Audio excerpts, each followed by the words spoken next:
I'm here with the filmmaker Smriti Mundhra, who is going to tell me all the secrets of how did you convince the invisible man, Aditya Chopra, to come on television. Please tell me, how did you do it? I don't know. Maybe it was just a moment of a lapse in judgment on his part that he agreed to doing it. But no, honestly, I think it was really because this series is a tribute to his father and his father's legacy. And if there was ever going to be a time for him to speak, I think maybe this would be the time.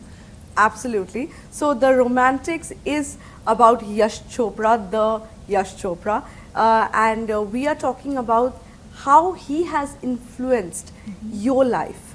Tell me about what role does Yash Chopra films play in your life? You know, so much of what growing up, you know, because me and NRI kids, you know, like me, didn't come to India as frequently. So much of what our image in our mind of what India is came from movies, you know, and particularly Yash Chopra movies, which maybe skewed our perception a little bit but you know, it felt so magical, you know, the way the festivals were celebrated and the weddings and you know, the way people dressed and everything, you know, that was really, you know, it was really influenced by what we saw in the films. And, you know, of course, you know, our ideas about love and romance and, you know, everything from, you know, Chandni and the rose petals from the helicopter to, you know, DDLJ and, you know, meeting your Raj on a holiday with your friends. I mean, these were like ideas that, you know, we all wanted and wished for in our own lives that we saw in the films. But can you tell me any specific incident that you remember from your life? Like if you have watched a film like 20 times or a film that gives you goosebumps or any memory with your father, you know, anything? I mean, I think Chandni is probably the film that I've seen the most. Chandni and DDLJ are the films that I've seen the most. You know, seen each of those films dozens upon dozens of times. So yeah, I think one of the most fun things was when I was making the series and I watched, you know, every film from the catalog multiple times and, you know, watched them chronologically. I watched them with my husband, who is not Indian, and he was seeing all of the films. So I was seeing everything with new eyes, watching with him, and that was really, you know, fun and special because then you know, the kinds of questions and the comments and everything that came up when he was watching these films was really interesting, and being able to explain to him sort of what all of these films meant to me growing up, you know, was really fun. Another thing that was very difficult, I'm sure, was to get all these superstars, you know, together. But tell me, what has been the biggest challenge for you as a filmmaker to make the Romantics? Definitely taking all of those, you know, 100+ hours of interview footage and all of those films, you know, those dozens upon dozens of films, and squeezing it down into 4 one-hour episodes.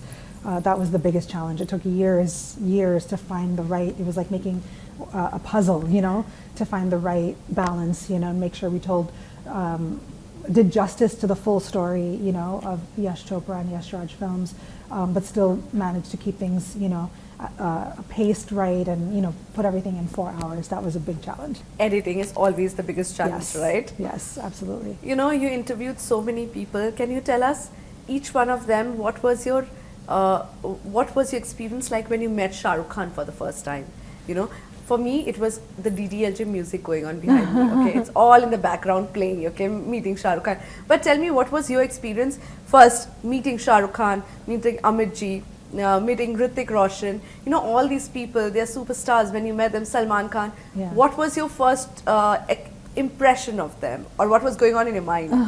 I mean, definitely, you know, with a lot of people, I was very starstruck, you know, initially, because as a fan of the films and, you know, having grown up with a lot of these stars, you know, at least, you know, vicariously through the films, to see them, you know, sitting this far across was a huge thrill. But, you know, I think what really struck me is how open people were to talking and how generous they were with their time because of the love that they have and respect they have for Yash Chopra.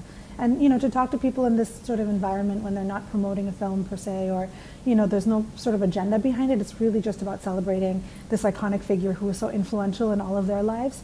You get a different vibe, you know, and that was really, really nice. Who was your favorite to interview? I could never choose. I could never choose. There was, I mean, they were all honestly such great interviews. But I think probably the one that was the most meaningful, you know, because it was his last interview that he ever gave, was Rishi Kapoor. It was his final interview just a month before he passed. You know, there was one thing that really hit you hard, and we being a journalist, entertainment journalist, we know this is quite common. The B word should not be mentioned. Yes. We will not mention the B word here. The Indian film industry do not like the B word that is being called Bollywood. Yeah. Tell me, what was your reaction? Did you expect, or did you see that coming?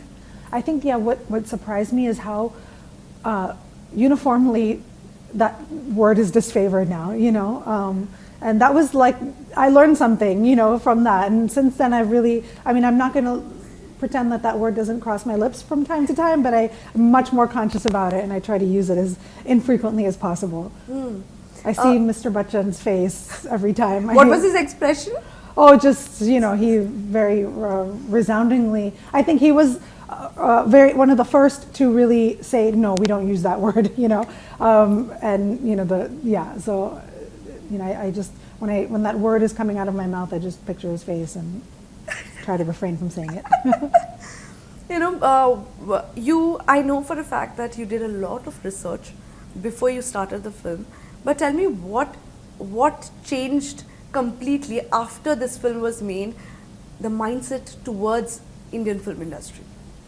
I think, you know, the thing that really became clear to me is the people who are involved in this industry, you know, who've been making films and acting in films and working on film sets, you know, for years and years and decades, generations even, do so because of a genuine love for the craft and a genuine love for Hindi film and Hindi cinema and regard for the audiences. And, you know, it can be very easy to be cynical in these times, you know, about intentions and about impact and things like that. But I think, you know, what I saw and what I tried to convey in the series is that we're all of us, you know, who work in this industry are fans first. And everyone does it, you know, to please an audience and entertain an audience with that intention. And hopefully that comes across. My last question to you is, why did you choose Yash Chopra? Yeah. There are so many filmmakers we have, great filmmakers. I'm not denying that Yash Chopra is not great. He's one of the best. Yeah. But there are so many. But why Yash Chopra? You know, there's so many different ways to tell the story of Hindi cinema. You know, when you're making a film, you have to choose one lens, you know, through which to look at it. But for me, you know, Yash Chopra, the image that I think is projected to the world about what Bollywood is, you know, people call it Bollywood, like the image that comes to mind, you know, has been, I believe, architected by Yash Chopra. You know, whether it's the type of music or the, you know, the look of the heroine and the, you know, the ideals around romance and all of that. So much of that, you know, was architected by Yash Chopra, and that's why I think he's one of the most significant auteurs, you know, in world cinema. You know, not just Indian cinema or Hindi cinema, but world cinema. And so, if I had to choose a lens through which, you know, to tell the story, Yash Chopra felt like a good start. But of course, there's so many different, you know, stories that can be told about Hindi cinema and in Indian film industry. So hopefully, this is just the first of many such explorations. Absolutely, but I'll come back to my first question. You didn't tell me, how did you convince Aditya Chopra? You have to tell me how. Truly, I honestly don't know how. So what was the situation like? You were sitting across him. Did you tell him? Somebody else told him? What was that? So, you know, we started in baby steps, you know. So first it was just off the record conversations for context and to make sure I had all of the proper context, you know, and backstory around the films and the journey of the studio. And then it's, you know, became, okay, let's record the audio, you know, just so we have it for posterity and for records. Then it became, okay, let's, you know, we're here, we have our crew here, we're filming, let's film the interview, you don't have to use it, you don't have to sign a release, you know, just keep it in your archives if you want, but let's have it. You know, while we're having these conversations, let's get them on camera, capture it, you know, for the archives. And so then reluctantly he agreed to that. And then eventually, you know, I just started editing that footage into the series. And, you know, I think anyone who's worked with Aditya Chopra, any filmmaker or artist who's worked with Aditya Chopra learns about him very quickly is that his weakness, his Achilles heel, is creative integrity. And when he sees that something is vital creatively to a project, he will move mountains, to make that happen. And this was no different. I think once he saw his presence in the series, and I was able to explain to him how important it was, that in the series that's really a tribute to his father's legacy, it would feel incomplete without his voice in it, to whatever degree. He couldn't deny that, and then that's sort of how it happened. Yes, moving mountains. You have done that, moving a mountain. Thank you so much, Smriti. Thank you for talking to us. Thank you. Great to meet you. Thank you. Thanks.